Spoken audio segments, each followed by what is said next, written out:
नमस्कार मित्रांनो, आज बनवणार आहे मी साबुदाण्याची खिचडी। तुम्ही ती संकष्टी चतुर्थी, एकादशी, अदरवाईज तुम्हाला कधी मन झालं तर तुम्ही करून खाऊ शकता। रात्री मी साबुदाणे भिजत घातले, सकाळी शेंगदाणे भाजले आणि मिक्सरमध्ये नॉर्मली ग्राइंड केले आणि हे बटाटे कट केले आणि पाण्यामध्ये ठेवले आणि मिरची कट केली, आपल्याला जेवढी तिखट पाहिजे तेवढी। गॅस पेटवली, कढई ठेवली,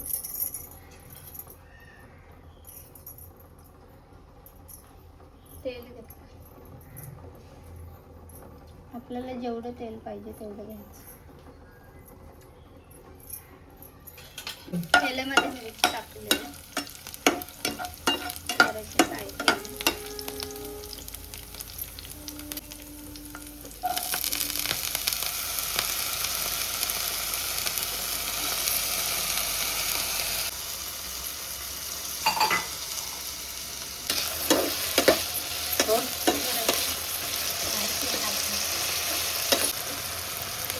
आपल्याला चवीनुसार जेवढं मीठ पाहिजे तेवढं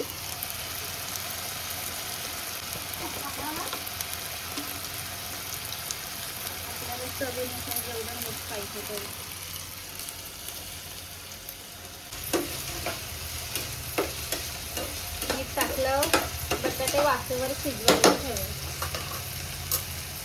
वाफेवर शिजवायला झाकण ठेवायचं।